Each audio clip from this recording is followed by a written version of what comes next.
Bible बार lesson number 51 सबक 51 अयूब की किताब को समझना मकसद। हेलो और अच्छा दिन। ये बाइबल बार है। सबक ये वो जगह है जहां हम आज हैं। अयूब की किताब उसके असल अशायत के लिए तजवीज़ करदा तारीख और उसके मंदरजात को बताने वाली कहानी दोनों में मुतनाज़ है। जैसा कि पहले कहा गया है कि बाइबल बार यहाँ बाइबल के मतन पर इख्तलाफ या दिफा करने के लिए नहीं है। हमारे पास सबूत हैं कि ये बाइबल की पहली किताब है जो मूसा की 5 किताबों पैदाइश, खरूज, अहबार, गिनती, इस्तिशना से पहले लिखी गई थी। इस सबूत में वो ज़बान भी शामिल है जिसमें ये कहानी लिखी गई थी। कदीम अबरानी बिलाशुबा बाइबल के शकूक इब्तदाई तारीख के ख़िलाफ़ बहस करते हैं। किताब की तश्कील की तारीख को एक तरफ रखते हुए अयूब की किताब में कहानी के मानी पर भी इख्तलाफ है। जैसा कि इस पॉडकास्ट को सुनने वाले जानते हैं कि बाइबल बार्ड किसी भी मतन को समझने के लिए अदबी तज्जिया के तरीके इस्तेमाल करता है। कहानी के बारे में सादा सवालात जैसे कि कौन, क्या, कब, कैसे और क्यों जवाब दिया जाता है। जबकि बाइबल एक मुक़द्दस किताब है और ये हमें बताती है कि खुदा कौन है। और ये अदब भी है क्योंकि ये हमें इंसानों के बारे में बताती है। इसे समझने के लिए खुफिया हदायत या सूफियाना सांचों की ज़रूरत नहीं है। बिलाशुबा आप किसी भी कहानी को समझने के लिए इस्तेमाल किए जाने वाले आसान तरीकों और टूल्स का इस्तेमाल करते हुए इसे समझ सकते हैं। बहस। इसका मतलब ये नहीं कि तमाम कहानियाँ एक जैसी हैं। कुछ कहानियाँ दूसरों के मुकाबले में ज़्यादा पेचीदा होती हैं। किरदार मुकम्मल तौर पर तैयार या खाकेदार इस्तेमाल हो सकते हैं, चाहे हमें इस पर थोड़ा सा काम करना पड़े। अदब की कहानियाँ मुसन्नफ़ के ख्यालात या पैगाम को पहुँचाने के लिए होती हैं और बाइबल की कहानियों समेत समझी जा सकती हैं। ताहम माहरीन अलहियात और मजहबी रुझान रखने वालों के लिए अयूब की किताब एक मुखमस्सा है। किताब एक अदबी डिवाइस के साथ खुलती है जो खुदा और इस शैतान को अयूब नामी शख्स के बारे में बहस में डालती है। पहली बहस। खुदा कहता है यूब रास्तबाज है, लेकिन शैतान का दावा है कि वो सिर्फ इसलिए नेक सलूक करता है जो उसे खुदा की तरफ से मिलता है, सलामती, सेहत और खुशहाली। खुदा और शैतान एक सौदा करते हैं या शर्त लगाते हैं कि अगर अयूब खुदा की दी हुई हर चीज़ को खो देता है तो क्या होगा। शैतान ने दावा किया कि अयूब पहले बाब की 11 आयत पर तू ज़रा अपना हाथ बढ़ा कर जो कुछ उसका है उसे छू ही दे तो क्या वो तेरे मुंह पर तेरी तकफीर ना करेगा।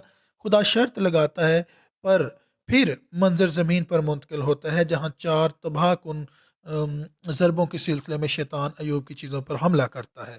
पहली, एक कासद अयूब के पास ये बताने के लिए आता है, अयूब पहले बाब की 15 आयत, कि सबा के लोग उन पर टूट पड़े और उन्हें ले गए और नौकरों को तय दे किया और फक्त मैं ही अकेला बच निकला कि तुझे खबर दूं।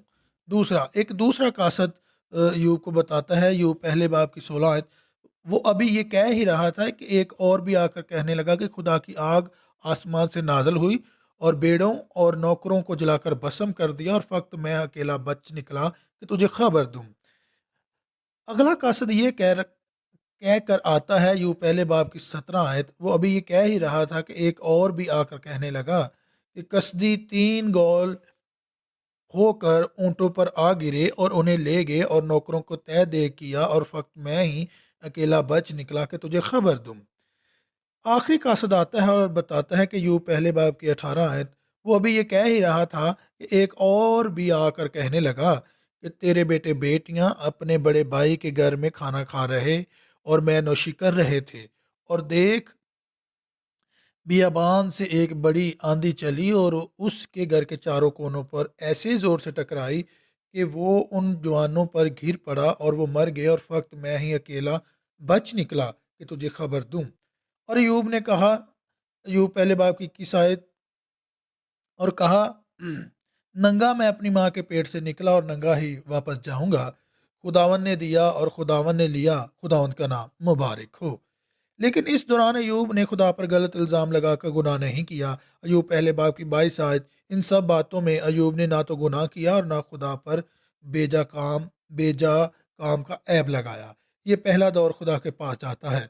दूसरी बहस। बाब 2 में फिर शैतान और खुदा के दरमियान दूसरी मुलाकात होती है। खुदा ने शैतान से कहा, अयूब 3 बाब 2 बाब की 30 आयत, خداوند نے شیطان سے کہا، کیا تو نے میرے بندہ ایوب کے حال پر بھی کچھ غور کیا؟ جس کا شیطان جواب دیتا ہے، ایوب 2:4 شیطان نے خداوند کو جواب دیا کہ خال کے بدلے خال، بلکہ انسان اپنا سارا مال اپنی جان کے لیے دے ڈالے گا۔ اب فقط اپنا ہاتھ بڑھا کر اس کی ہڈی اور اس کے گوشت کو چھو دے تو وہ تیرے منہ پر تیری تکفیر کرے گا۔ یہ منظر زمین پر واپس آتا ہے جہاں ایوب کو اس کے پاؤں کے تلووں سے لے کر سر کے اوپر تک دردناک زخم ہے۔ جب ایوب کی بیوی کہتی ہے کہ شیطان اس کے ذریعے بولتا ہے، ایوب 2:9 تب اس کی بیوی اس سے کہنے لگے کہ کیا تو اب بھی اپنی راستی پر قائم رہے گا؟ خدا کی تکفیر کر اور مر جا۔ ایوب نے جواب دیا 2:10 پر اس نے اس سے کہا کہ تو نادان عورتوں کی سی باتیں کرتی ہے، کیا ہم خدا کے ہاتھ سے سکھ پائیں اور دکھ نہ پائیں؟ ان سب باتوں میں ایوب نے اپنے لبوں سے خطا نہ کی۔ دوستوں کے ساتھ مکالمہ۔ کہانی میں ایوب کے 3 دوست اسے تسلی دینے کے لیے دکھائی دیتے ہیں، تیمانی الظفر، سوخی بلدد اور نمتانی زوفر۔ بنیادی طور پر ایوب کے دوستوں کے دلائل اور اس کے جوابات ایک بہت سی سادہ تجویز سے نمٹتے ہیں۔ خدا نیک لوگوں کو برکت دیتا ہے اور ان کی حفاظت کرتا ہے، انہیں محفوظ اور خوشحال بناتا ہے، اور خدا کا غضب ظالموں پر ہوتا ہے، وہ تکلیف اٹھاتے ہیں اور سزا پاتے ہیں۔ لہٰذا خدا اس کے دوست یہ نتیجہ اخذ کرتے ہیں کہ ایوب کو چاہیے کہ وہ اپنے کیے ہوئے ہر ناجائز کام سے توبہ کرے تاکہ خدا اسے دوبارہ برکت دے۔ ایوب اس سے متفق نہیں، یہ دعویٰ کرتا ہے کہ اس نے کوئی غلط کام نہیں کیا جس کے لیے خدا اسے سزا دے۔ ایوب اور اس کے دوستوں کے درمیان مکالمہ تعطل پر ختم ہوتا ہے۔ ایوب کے دوست اصرار کرتے ہوئے اسے اپنی تکلیف کے ثبوت کی بنیاد پر گناہ کرنا چاہیے، اور ایوب اصرار کرتا ہے کہ وہ خدا کے خلاف گناہ نہیں کیا ہے لیکن راست باز ہے۔ ایوب کے ساتھ مکالمہ کرنے کے لیے خدا کی آمد۔ خدا ایوب سے بات چیت کرنے آتا ہے۔ خدا ایوب سے سوالات کے ساتھ دیوتا اور انسانیت کے الزامات کو فرق کو بیان کرتا ہے۔ ایوب 38:4 میں لکھا ہے، تو کہاں تھا جب میں نے زمین کی بنیاد ڈالی؟ تو دانش مند ہے تو بتا۔